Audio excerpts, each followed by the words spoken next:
Ibu. Ya, mari silakan masuk. Ya, Bu. Silakan duduk ya. Selamat siang. Siang, Bu. Apa kabar Ivan?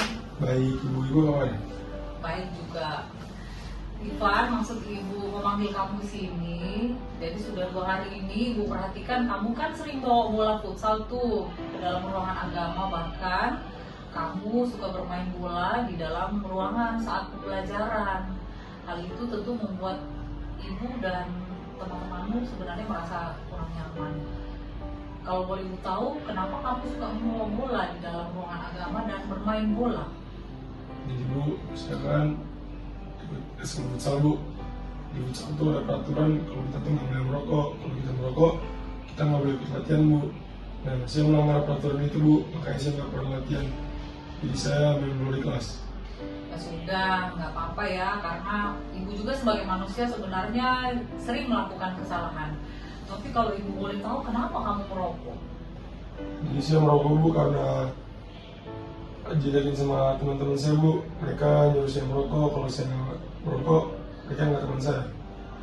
Oh begitu. Jadi gini ya Ivan, Ibu turut prihatin dengan masalah yang kamu hadapi saat ini. Tapi seperti yang Ibu sampaikan tadi, bahwa tindakan kamu itu sebenarnya buat Ibu dan teman-teman yang lain kurang nyaman ya. Karena itu tadi kamu menimbulkan kegaduhan di dalam kelas ketika proses pembelajaran. Nah, Ibu memanggil kamu ke sini dari persoalan yang kamu hadapi itu. Mari kita cari penyelesaiannya atau solusinya secara bersama-sama. Kira-kira menurut Ivan, kalau Ivan melakukan hal itu tentu saja akan membuat ketidaknyamanan ya, betul ya, di dalam kelas. Nah kalau begitu coba Ivan ingat-ingat kembali, apakah tindakan Ivan itu sesuai tidak dengan keyakinan kelas kita? Tidak sesuai, Bu. Tidak sesuai ya.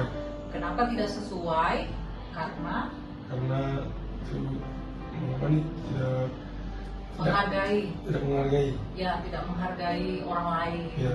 Ivan tidak menghargai teman-teman, Ivan tidak menghargai Ibu karena membuat keributan itu tadi. Nah sekarang kalau Ibu mau tanya ke Ivan dari persoalan itu, apa yang Ivan mau lakukan? Mungkin sebelumnya saya minta maaf ke Ibu karena yang sudah saya lakukan, dan saya memperbaiki hubungan juga dengan teman-teman. Minta maaf ke teman-teman atas yang sudah saya lakukan di jam pelajaran Ibu. Saya juga memperbaiki kesalahan saya untuk merokok sama teman saya. Terus Ibu yang saya perbaiki.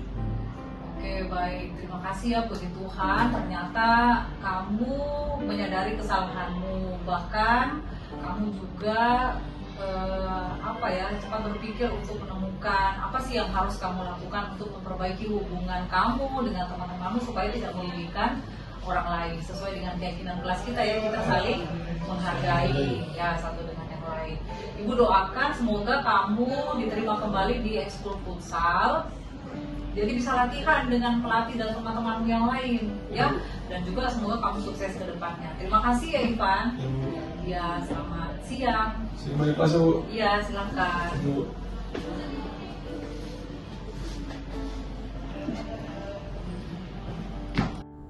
Saya merasa tidak dihakimi, sehingga saya bersedia untuk menceritakan apa yang saya rasakan, dan saya sadar atas apa yang saya lakukan yang tidak sesuai dengan kesepakatan kelas, sehingga saya bisa mencari solusi untuk menyelesaikan apa yang telah saya perbuat, dan bisa membuat saya sadar akan hal tersebut, sehingga saya bisa berubah menjadi lebih baik.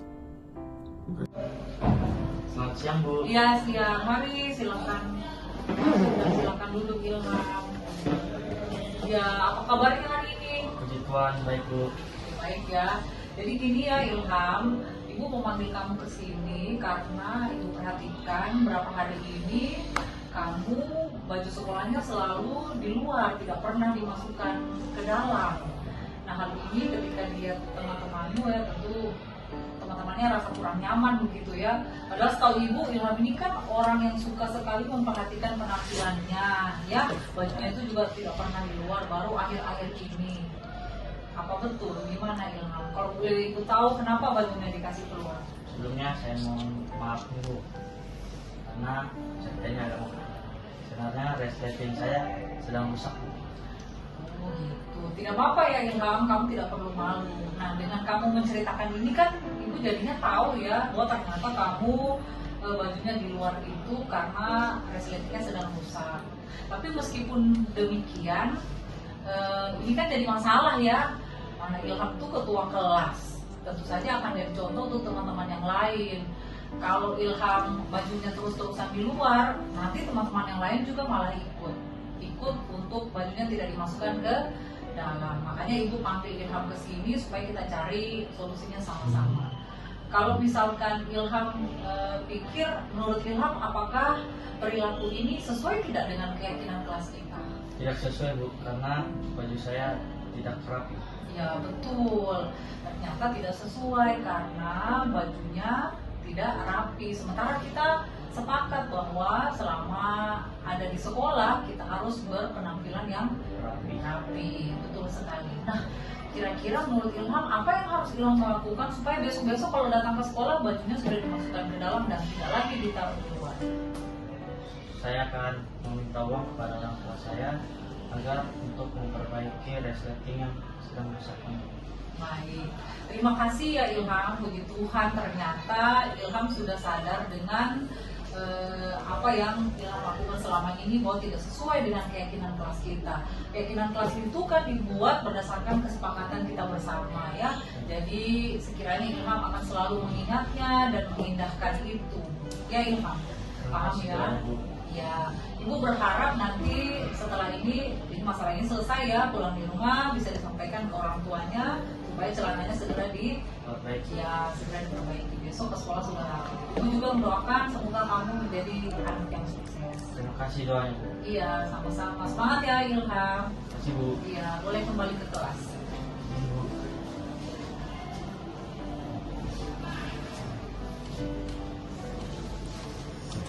Sekali apa yang dilakukan Bu Olin membuat saya sadar bahwa perbuatan saya tidak baik karena tidak dapat menjadi contoh yang baik sebagai ketua kelas.